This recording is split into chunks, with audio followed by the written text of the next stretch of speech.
1 Timóteo, capítulo 2.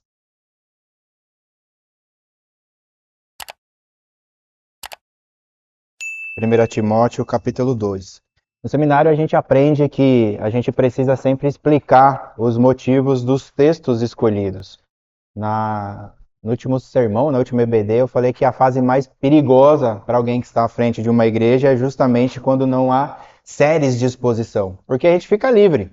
Então, tudo que a gente passa durante a semana, existe um risco enorme de chegar aqui à frente e trazer todos os problemas para o púlpito. Isso é errado.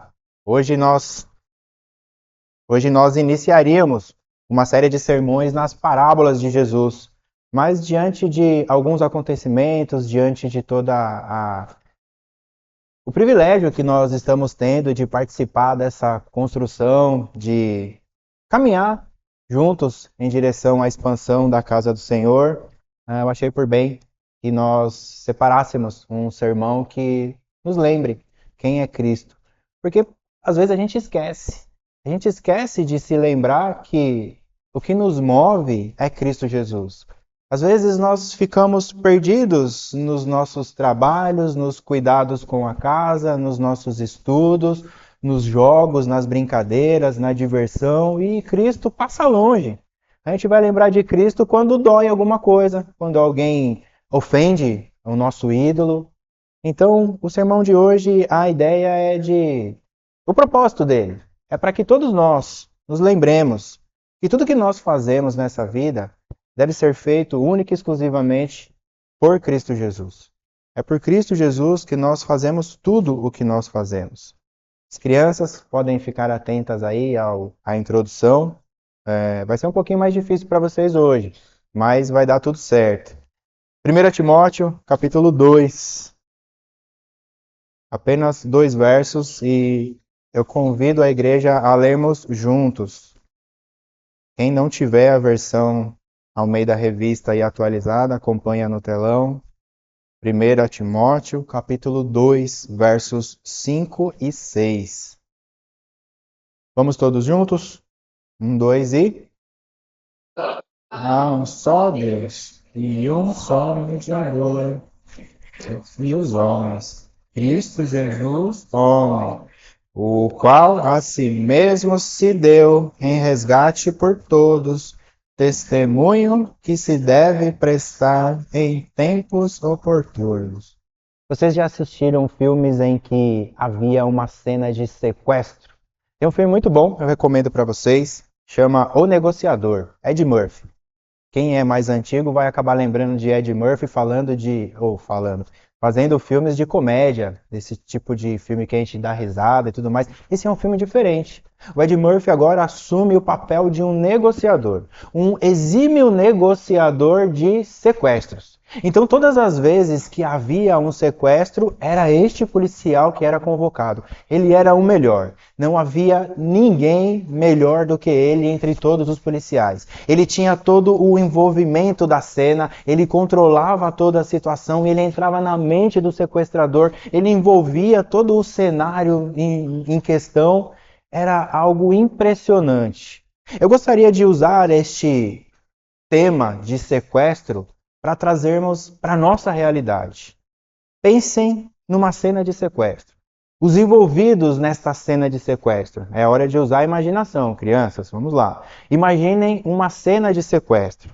Nessa cena de sequestro, as pessoas envolvidas são o pecado, o homem e Jesus.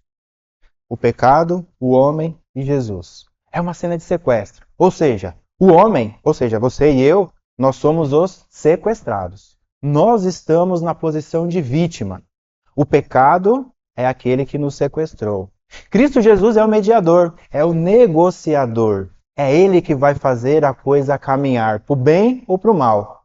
Então imagine que nós, pecadores que somos, fomos atacados pelo pecado. O pecado então nos cerca, ele nos amarra. O pecado gruda no nosso pescoço. O pecado agora tem uma faca apontando em direção ao nosso pescoço para tirar a nossa vida. Aparece então o mediador, Cristo Jesus, o Salvador. Já fica fácil, né? Quando chega o Salvador, a coisa começa a ficar um pouco melhor. Cristo Jesus, então, vai ocupar agora o papel de mediador. Mediador entre quem e quem? Afinal de contas, eu já disse que nós somos os pecadores. O pecado nada mais fez do que pegar o que é dele mesmo. E o pecado deseja fazer aquilo que é próprio do pecado, ou seja, tirar a vida, levar à morte. Ou seja, o que Cristo está fazendo ali, se nós somos pecadores, se nós de fato merecemos a morte, o que o sequestrador está fazendo de errado? Ele não está fazendo nada de errado. Ele simplesmente pegou o que é dele, simplesmente ele vai executar aquilo que ele foi proposto a fazer. Mas aí então vem Cristo Jesus e o apóstolo Paulo, ao escrever ao jovem pastor de Éfeso, começa dizendo que há um só Deus. Primeira coisa que precisamos lembrar: há somente um Deus. Não importa aonde você estiver, sempre será apenas um Deus. Lembre-se, Timóteo está na cidade de Éfeso, cidade grega. O que mais tem na Grécia? Quando você pensa em Grécia, você pensa em quê? Deuses. Todos. Júpiter, Atenas, Poseidon. O que mais tem num contexto grego são deuses. E Deus é uma ideia intrínseca ao coração do homem. O que é intrínseco é aquilo que não pode ser separado. Deus está no nosso coração e não tem como vivermos sem Deus. Se não estiver o Deus verdadeiro no nosso coração, outro Deus ocupará o lugar. Então, para qualquer povo que olharmos, nós vamos encontrar um Deus. Em alguns lugares o Deus vai ser Tupã. Em outros lugares o Deus vai ser Zeus. Em outros, Alá, Júpiter, Ra. Percebe que todo homem acaba buscando um Deus para se apoiar, para assegurar, para colocar as suas necessidades diante de. Mas o foco do nosso sermão de hoje não é em relação a Deus. Eu creio que aqui não há dificuldades em reconhecer Deus como sendo absoluto e soberano sobre todas as coisas. O que nós esquecemos, vez ou outra, é de Cristo. Cristo é que, vez ou outra, acaba ficando um pouquinho distante da nossa realidade. Portanto, foquemos na pessoa de Cristo Jesus. Um dos gritos da reforma foi somente Cristo. Somente Cristo é o Salvador. Somente Cristo é o mediador. Somente Cristo poderia fazer o que foi feito por mim e por você, a fim de que nós estejamos com Ele por toda a eternidade na salvação. Então, se há só um Deus, o apóstolo Paulo, escrevendo ao jovem pastor de Éfeso, vai dizer que também há um só mediador. E este mediador quem é? Cristo homem. Cristo homem. E aí começam os problemas. Como assim um homem é o meu mediador? Mas na introdução você falou que todos são pecadores e o pecado sequestrou. E este homem, como fica? Sim, Jesus Cristo, homem. Precisava ser homem. Não podia ser diferente. Se fosse um próprio Deus assumindo o papel de Cristo, sem a natureza humana, a gente teria todo o direito de chegar no céu e dizer, olha, o Senhor só conseguiu porque o Senhor é Deus. Se o Senhor não conseguisse, quem ia conseguir? É por isso que Cristo vem, nascido de mulher, nascido sob a lei, homem que chora quando vê Jerusalém pecando, homem que sente fome, homem que sente angústia. Voltemos à cena do sequestro. É um embate. O pecado, então, segurou no seu pescoço. O pecado, então, está com uma faca apontada a ti, querendo tomar a sua vida. Há um conflito. Cristo Jesus vem como negociador. Para a gente resolver um conflito, guardem isso. Para a gente resolver um conflito, é necessário que pelo menos uma das partes tenha o interesse em resolver. Sabe, quando as duas partes não querem resolver? Não, é isso mesmo. Não tem. O que o mediador vai fazer em relação a duas partes que não querem se conversar?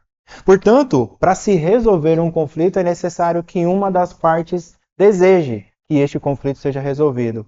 O pecado quer que o conflito seja resolvido? De maneira alguma. Ele quer mais é levar todo mundo para o buraco. O homem quer que este conflito seja resolvido? Muito menos. Muito menos. Quem é o interessado em resolver esse conflito? Deus Todo-Poderoso. aquele que nos escolheu antes da fundação do mundo, aquele que separou Cristo Jesus antes de você e eu nascermos. Ali já estava o plano redentor de Deus, ali já estava o plano de salvação. Então há o interesse de pelo menos um dos lados. O Senhor Deus Todo-Poderoso tem interesse em resolver este conflito. Então o que ele faz? Manda o mediador. Quem é o mediador? Cristo Jesus, homem.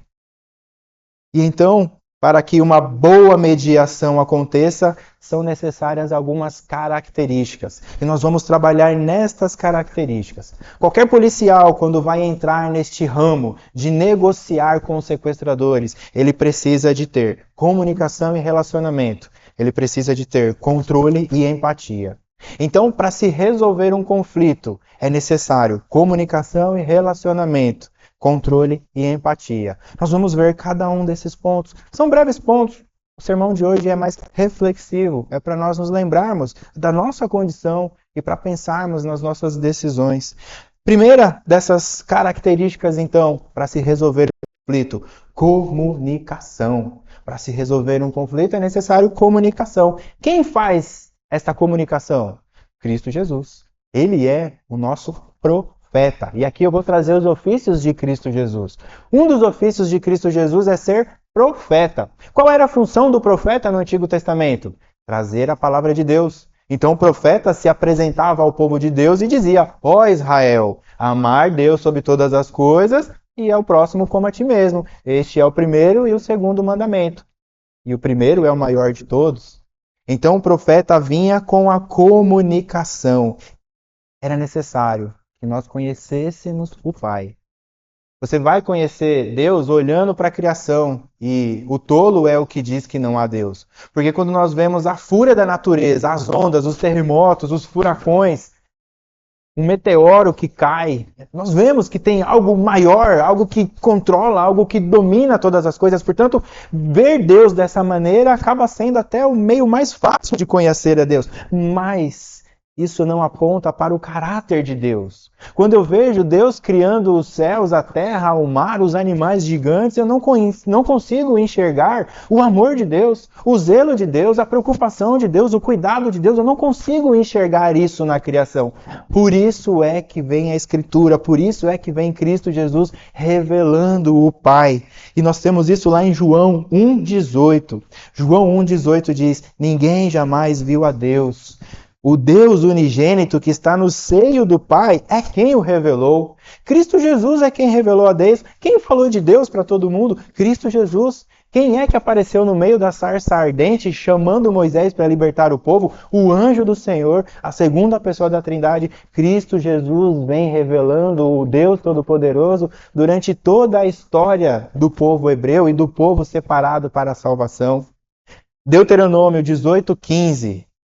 Deuteronômio 18:15. O Senhor teu Deus te suscitará um profeta do meio de ti, de teus irmãos, semelhante a mim, a ele ouvirás.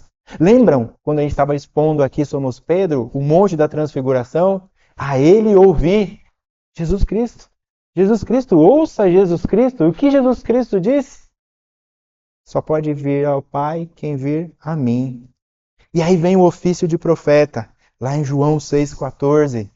Este é verdadeiramente o profeta que deveria vir ao mundo. Jesus então multiplica os pães, multiplica os peixes. O povo olha toda aquela movimentação, olha para Cristo Jesus trazendo comida, trazendo o ensino com autoridade. E então eles falam: este é verdadeiramente o profeta que deveria vir ao mundo. Cristo Jesus vem revelando. Cristo Jesus revelou o Pai nos seus ensinos sobre o amor de Deus, sobre a misericórdia de Deus, sobre a compaixão de Deus, falou sobre a graça de Deus. Vocês não mereciam nada, mas Deus amou vocês antes da fundação do mundo. Fala da justiça. Deus é justo, Deus é santo. O Senhor Jesus então fala do propósito de Deus. Fala também da natureza. O Senhor Jesus fala de Deus. Ele comunica. Em uma relação de conflito é necessário que haja então uma comunicação. Cristo é a eterna sabedoria do Pai. Cristo Jesus é uma espécie de tradutor. Vendo a criação, nós não conseguiríamos enxergar o amor de Deus. Então vem Cristo Jesus e coloca a legenda pra gente. O amor de Deus é assim, morrendo por cada um que Deus amou. É impossível conhecer a Deus sem conhecer a Jesus. João 14, 9. Quem vê a mim, vê o Pai. Portanto, numa situação de conflito, e aí marque a cena na sua cabeça, o pecado segurando o seu pescoço com uma faca, Cristo Jesus, o mediador. Nessa cena, a comunicação é importante. Cristo fez então essa comunicação. Primeira característica para se resolver um conflito, primeira característica para se resolver a questão do sequestro, Cristo aprovado. Ele é o comunicador, o profeta, mas também é necessário relacionamento. Comunicação, relacionamento. É necessário relacionamento. Filipenses 2, a partir do verso 5, eu vou pedir para todos nós lermos juntos. Filipenses 2, de 5 a 7. Se você não tem a revista e atualizada, acompanhe no telão. Filipenses 2, de 5 a 7. Vamos juntos, a palavra de Deus. Tende em vós o mesmo sentimento que houve também em Cristo Jesus, pois ele, subsistindo em forma de Deus, não julgou como usurpação o ser igual a Deus.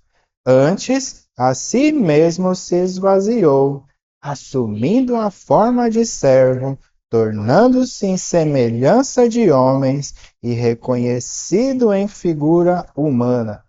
Eu sei que vocês já devem estar cansados todas as vezes que eu falo dessa palavrinha. Tende em vós o mesmo sentimento. Essa palavrinha não tem tradução para o português. Algumas Bíblias vai estar lá, tem a mesma atitude.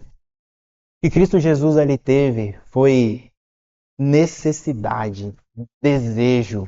Não só um desejo, eu quero um dia fazer, eu vou fazer. É essa a ideia da palavra, tende o mesmo sentimento que Cristo Jesus. Cristo Jesus não simplesmente prometeu ao Pai que iria fazer e depois desistiu na primeira dificuldade. Não, esse mundo aí, eles são maus, desde pequenininhos o coração deles já mostra. Manda água, acaba com tudo. Quer saber aquele nosso plano lá, que a gente combinou, que eu ia salvar o mundo, depois ia mandar o Espírito Santo. Deixa pra lá. Não, ele ia fazer com certeza, independentemente da minha vida, da sua vida, independentemente dos pecados de Davi, independentemente do pecado de todos os reis de Israel, independentemente de Pôncio Pilatos, de governo romano, ele ia fazer. De qualquer maneira, ele viria salvar cada um dos seus. Jesus Cristo desejou este relacionamento conosco. Uma matéria do seminário chamada Economia da Trindade. Não é uma matéria, mas é um desdobramento da primeira parte de teontologia, né? Estudar o ser de Deus. Nós aprendemos sobre a economia da Trindade. A economia da Trindade nada mais é do que o papel de cada um deles. Não dizendo que eles só fazem isso, mas dizendo que, segundo as Escrituras, é perceptível que o Deus Pai tem algumas funções, o Deus Filho outras funções, e o Espírito Santo outras funções. Por exemplo, convencer do pecado, da justiça e do juízo. A Escritura diz que é o Espírito Santo que faz. Quem é o nosso Salvador? Ninguém fala, meu Salvador é o Espírito Santo. Meu Salvador é Cristo Jesus. Apesar de 3 em 1, em 1 em 3, nós temos essa economia. Economia aqui não é questão financeira. Economia é divisão de tarefa. Cada um faz uma parte. Cristo Jesus, então, na economia da Trindade, quando eles estavam atribuindo as tarefas para cada um, Cristo Jesus foi aquele que levantou a mão e disse assim, envia-me a mim. Deus, então, prepara um plano perfeito. Diz, eu vou colocar Adão e Eva no jardim, ali vai ser tudo bom e muito bom. Mas eles vão falhar. Eles vão cair em pecado, eles vão desobedecer a minha lei. Eles vão viver fugindo de mim constantemente. E aí, então, vem a justiça e diz, isso precisa ser resolvido, porque senão eu vou acabar com todo mundo. Cristo Jesus então diz, eu vou. E aí a justiça diz, ok, você sendo Deus, eu aceito. Você morrendo no lugar deles, eu aceito. Cristo Jesus então é aquele que diz, envia-me a mim, porque eu quero estar com eles. E quando os apóstolos entraram em desespero, porque entenderam que Cristo Jesus morreria e abandonaria eles, Jesus manda o Consolador, cumprindo a sua promessa, estarei convosco para sempre. E para sempre é para sempre. Cristo Jesus, então, deseja estar conosco. Pedro peca. 3 vezes nega a Cristo Jesus. Que obrigação Cristo tinha de restaurar o ministério de Pedro? Mas ele vai lá, todo amoroso, cutucando sim o pecado, mostrando que Pedro errou, mas tu me amas, tu me amas. Mostrou então um desejo de se relacionar. Jesus Cristo pode ser o seu mediador, porque ele tem o poder da palavra que salva, e ele deseja estar com você. Então não pense que Cristo Jesus em algum momento abandonou você. Você abandonou Cristo. Não tenha dúvidas. Nem tente não, meu Senhor, não. Você abandonou Cristo. Cristo nunca te abandonou. No auge dos meus 17 anos, e aos 17 anos a gente sabe de tudo, né? O nosso pai e nossa mãe é a tábua de burrice, mas a gente sabe de tudo. Ao auge dos meus 17 anos eu vi um quadro. Quadro belo, eu gravei, né? Eu não tinha relacionamento com Deus. E nesse quadro tinha pegadas na areia e uma frase bonita, uma frase de impacto, eu não tenho ideia de onde veio essa frase, mas era algo do tipo assim, quando você não pôde caminhar, eu te peguei no colo e carreguei com você no colo. Então aquelas pegadas não era, perdão, começava a cena com 2 pegadas, 2 pares, né, 4 pés andando, depois ficam só 2. E aí alguém falando, Deus me abandonou. E aí vem a sequência, não, ele não te abandonou, ele te pegou no colo e ele que te carregou.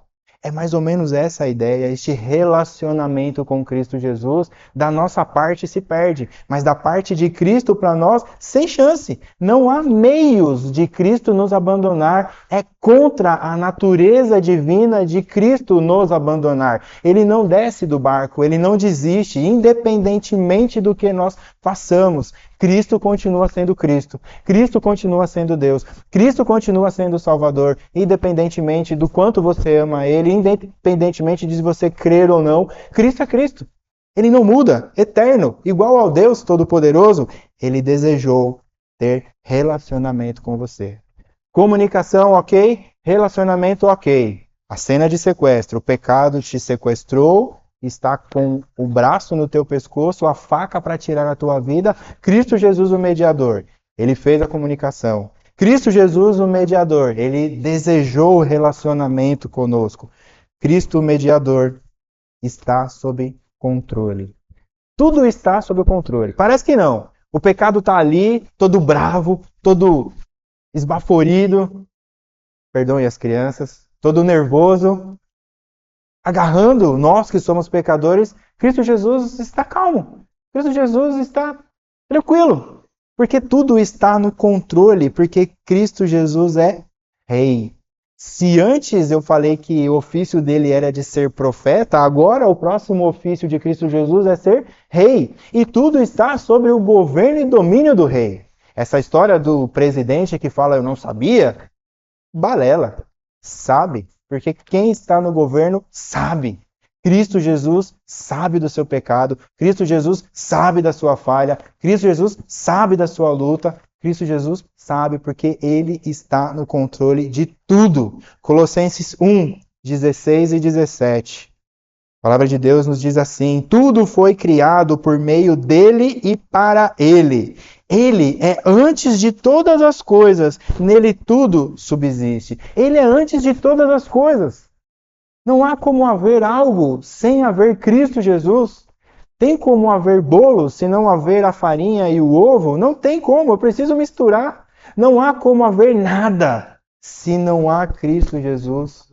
Só há qualquer coisa, só há sentimento, só há algo material, porque há Cristo Jesus. Obviamente que Cristo reina desde antes da fundação do mundo, nós não devemos duvidar disso. Mas na sua morte e ressurreição, o governo redentivo, o governo que salva, fica evidente. Agora nós temos um rei todo poderoso. João relata em Apocalipse, capítulo 4 e capítulo 5. Impressionante, Apocalipse 4 e 5. João vê a visão do trono. Ele fica emocionado, ele fica perplexo, ele fica sem palavras quando vê os seres viventes, os anciãos. E aí no capítulo 5 vem a mensagem. Tinha um livro da salvação, mas ninguém era digno de abrir. E aí João, então, ele entra em desespero, ele fica triste, fala, como assim? Existe um livro em que está o nome dos salvos, que está a história da redenção, e ninguém é digno de abrir? Por que o Senhor me trouxe aqui? Foi só para ver isso, que não tem jeito, não tem salvação? E aí os anciãos dizem, não, João, tem um leão. E aí João, então, fala, leão? Está resolvido, é o rei das selvas. Vai ser o leão que vai abrir o livro, que vai contar a história da redenção. O livro que tem o nome dos eleitos, é o leão que vai resolver tudo isso. Mas quando João olha de novo, já não é mais o leão, é um cordeiro. E esse cordeiro é o que abre o livro. E ali ele vê todo o plano de Deus para a nossa salvação. Mateus 28, 18. Só há uma conclusão de tudo isso. Vamos ler juntos? Mateus 28, 18. A partir do toda. É o finalzinho de Mateus 28, 18.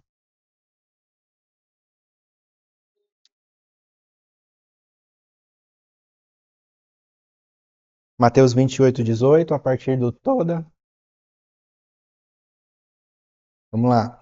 1, 2, já. Toda a autoridade me foi dada no céu e na terra.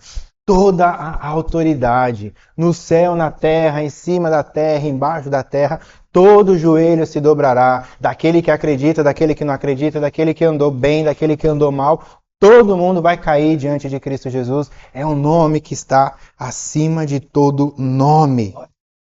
Existe uma música bela, mas Filipenses é melhor do que a música, porque Filipenses é a palavra de Deus.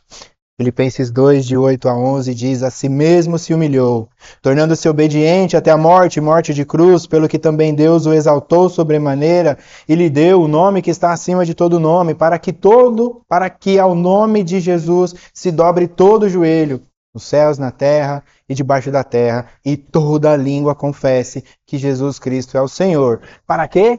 Para a glória de Deus Pai. Jesus Cristo pode ser o seu mediador, porque ele está no controle da situação. Ele tem o poder da comunicação, porque ele é profeta, ele deseja um relacionamento com você, mas ele também está no controle de tudo. Nessa cena de sequestro, apesar de parecer que o pecado está tomando vantagem, Cristo Jesus é que está no controle de todas as coisas.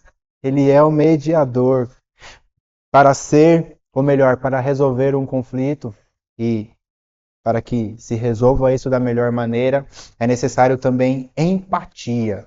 Palavrinha estranha, né? Empatia nada mais é do que se colocar no lugar da outra pessoa. É necessário empatia. Onde nós vemos empatia da parte de Jesus para conosco? É a função de sacerdote.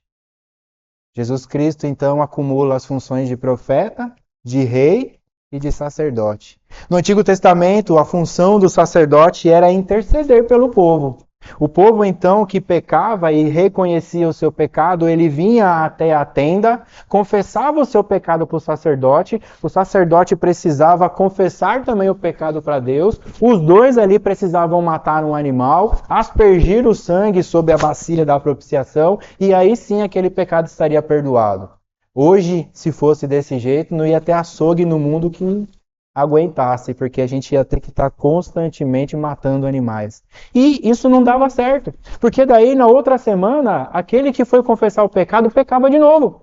E aí ele tinha que voltar, ô seu sacerdote, boa tarde. Pois é, eu tô aqui de novo. Eu vim trazer esse cordeiro aqui que eu pequei de novo. Não, tudo bem, eu vou ali confessar. E tudo de novo, e tudo de novo, e tudo de novo. Quando alguém no Antigo Testamento estaria seguro da sua salvação desse jeito? Quando que alguém hoje está seguro da sua salvação quando vive pecando? Não dá. Para resolver isso, Cristo Jesus, o sacerdote, aquele que assume o papel do sacerdote e intercede por nós. Cristo Jesus então assume este papel, ele se coloca no nosso lugar, agora ele tem empatia, ele sabe o que nós sentimos. Nós não vamos poder chegar no céu e dizer: o Senhor não sabe o que eu sentia. O Senhor não sabe o que ela fez para mim. O Senhor não sabe o que disseram para mim. O Senhor não sabe o que eu tive que engolir. Ele vai dizer: eu sei. Eu sei porque eu sou igual a você. E isso é belo. Porque nas nossas falhas, nós vamos lembrar que Cristo Jesus também passou pelas mesmas dificuldades.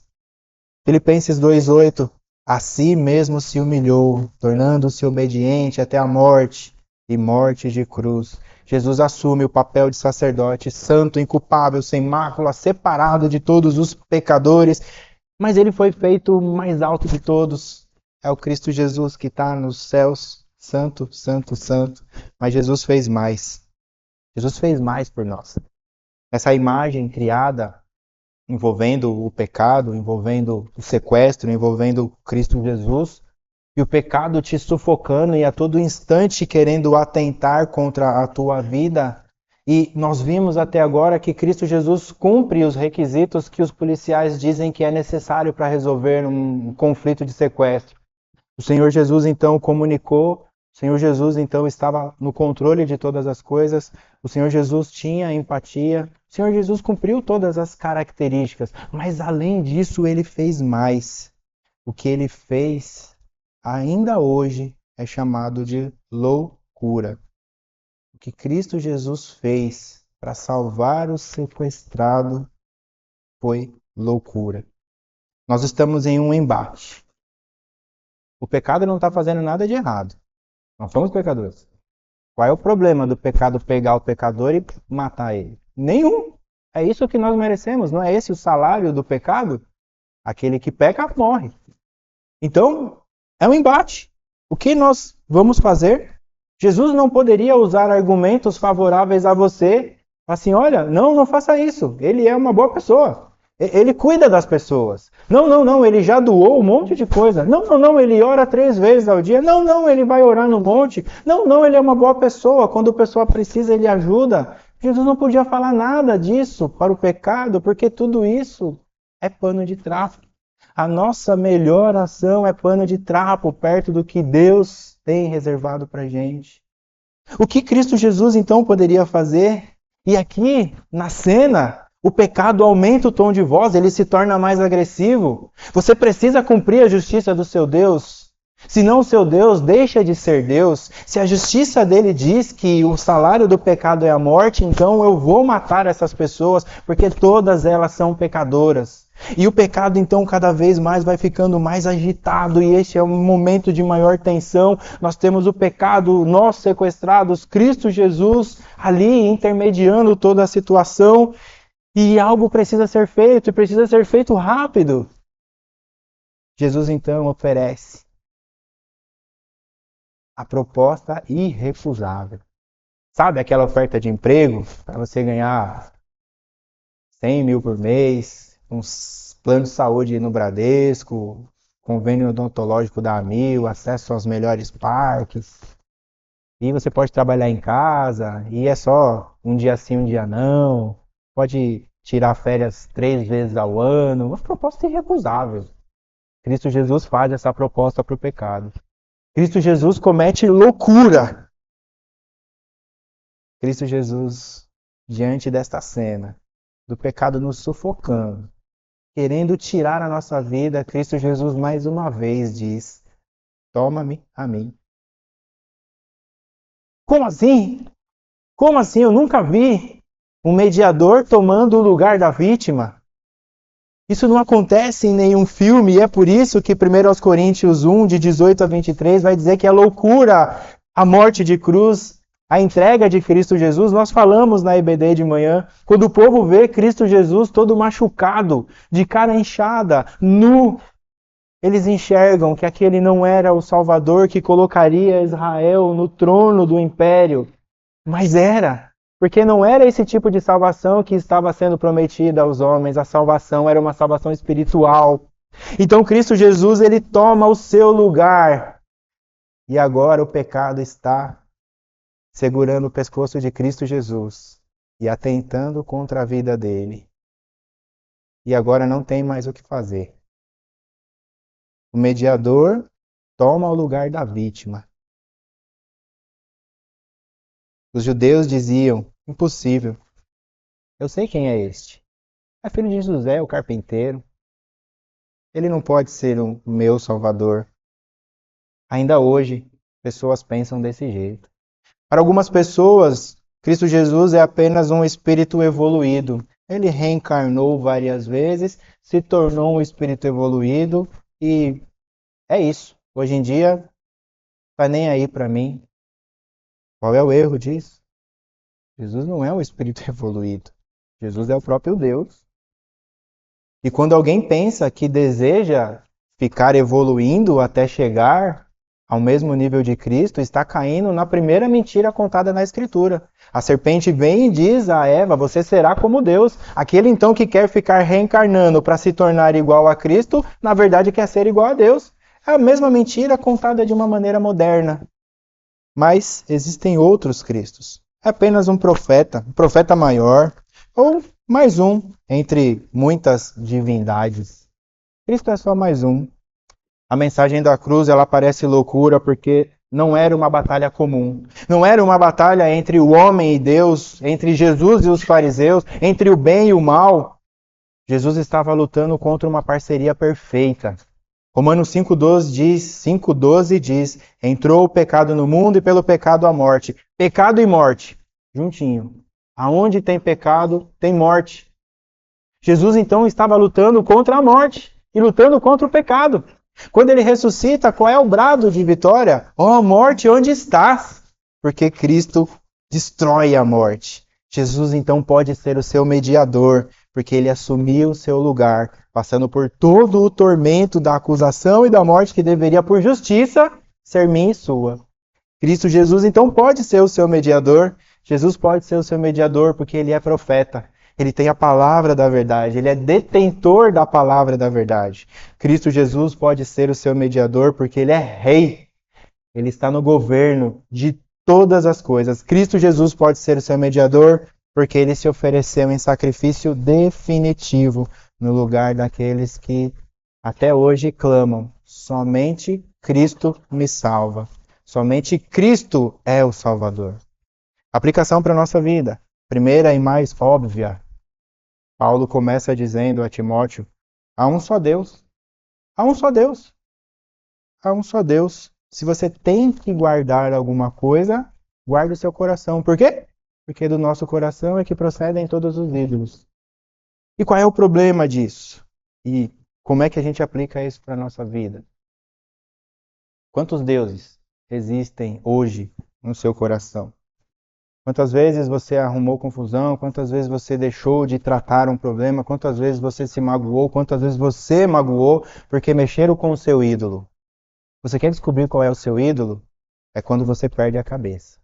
Quando alguém fala daquilo que você guarda no coração como idolatria e você sai gritando, você quer pegar pelo pescoço. Sabe quando alguém acusa o seu pecado e acerta o seu ídolo sem querer e você perde o controle? Esse é o seu ídolo. O que é que a gente tem que fazer com os ídolos? Guardar no armário para usar depois?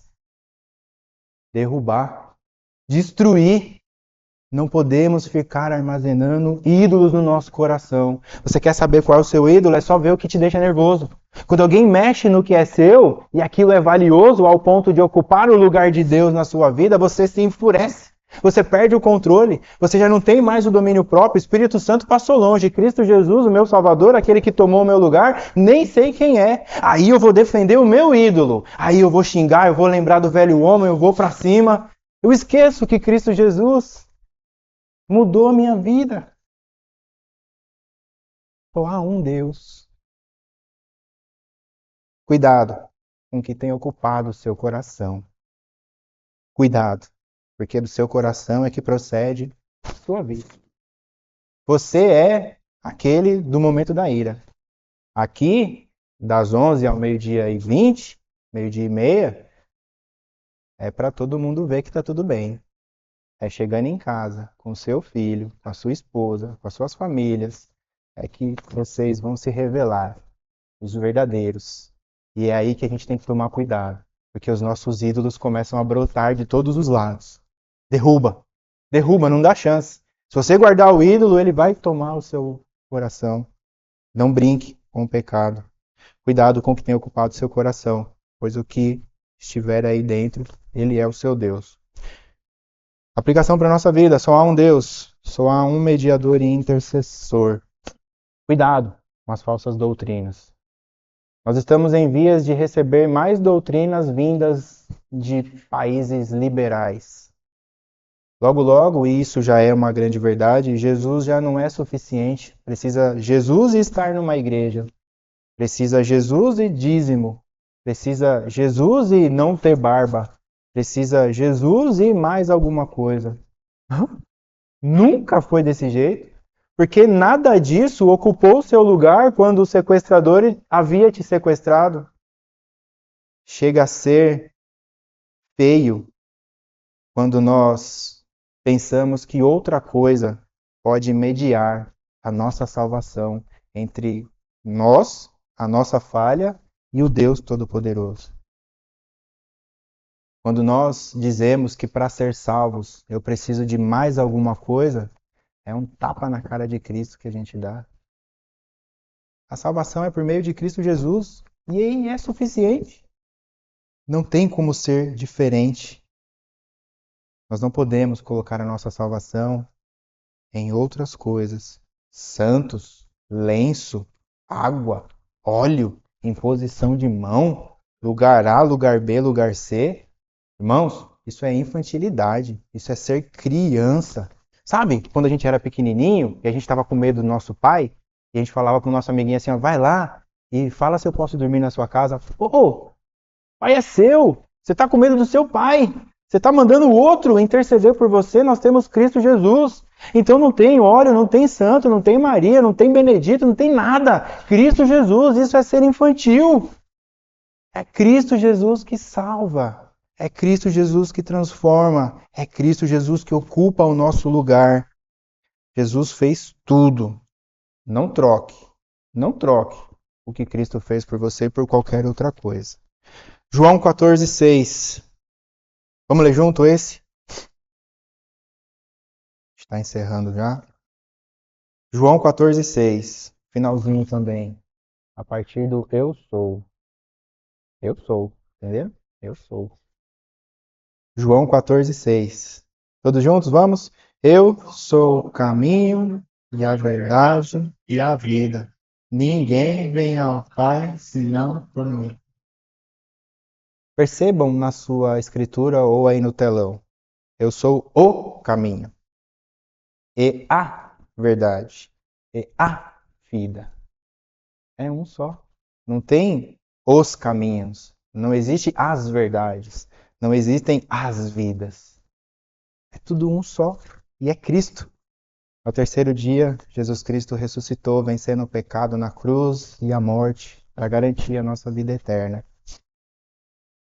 Você deve dar graças a Deus, porque hoje você já não está mais na mira da ira santa de Deus. E às vezes eu acho que a gente ainda deveria estar. Por que é que a gente ofende? Por que é que a gente é ofendido? Por que é que a gente não faz? Por que que a gente faz? É porque um raio não cai no céu e não acaba com a gente na hora. É porque isso tudo já aconteceu com Cristo Jesus e a gente vive achando que está tudo bem. Mas sabe o que assusta o meu coração? 2 textos da Escritura. E isso aflige o meu coração verdadeiramente. Primeiro é a parábola do semeador. Eu sei que a cada 4 de nós, só um estará no céu. Ou seja, junta 4 de vocês aí, só um vai estar no céu. E é claro que isso aqui é uma metáfora, tá? É só para a gente ilustrar. Mas é o que a parábola da semeadora fala. Saiu a semear, 4 ouviram a palavra. Só um recebeu verdadeiramente. Isso é terror para o nosso coração. A gente pode estar vivendo um cristianismo falso, mentiroso. E no primeiro deslize, no primeiro problema, eu quero, cair fora. Eu vou achar algo que agrade mais o meu coração. Eu não assumo compromissos. O segundo texto que ataca o meu coração é o próprio Senhor Jesus dizendo: aparta-te de mim, pois eu não te conheço. Mas em teu nome eu fiz isso. Sei lá no nome de quem você estava fazendo. No meu é que não era. Isso é pra gente andar com temor e tremor. Todas as vezes que vier aqui, para você falar, engole. Todas as vezes que vier a ofensa, Aceita. Porque os apóstolos aceitaram as ofensas. Estava ensinando o John esses dias. Os apóstolos saíam dando risada quando eles apanhavam em defender Cristo Jesus. Aí, quando alguém ofende o nosso ídolo, a gente se acha no direito de perder as estribeiras. Cuidado. Qual é o Cristo que você anda seguindo?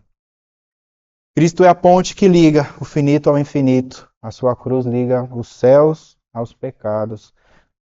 Nos ajuda a adorar. Nós precisamos agradecer as bênçãos de Deus, suplicar, interceder por nós mesmos. Porque tudo isso é falha nossa. Nós precisamos interceder por nós mesmos. Nós devemos orar para que nós lembremos todos os dias que Cristo ocupou o nosso lugar.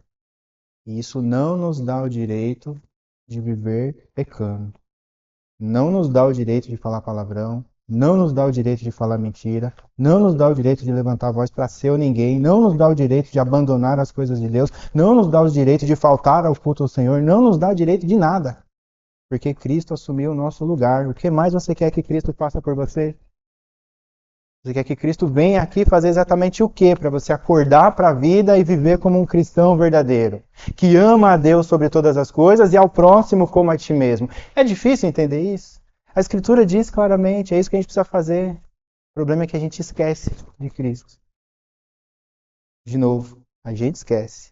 Mas Cristo nunca, nunca, nunca vai esquecer da gente. Porque Ele tem uma promessa. Promessa de que estaria conosco até a consumação dos séculos. Acabou o mundo? Não acabou. Glória a Deus. Tem chance para todo mundo ainda. Aqueles que já são e ainda estão derrapando, aqueles que ainda não são, aqueles que já são, tem chance para todo mundo. Glória a Deus. Lutemos para que esse dia demore, para que todos sejam alcançados. Vamos ficar de pé para a gente orar. Convido à frente o pessoal que vai entoar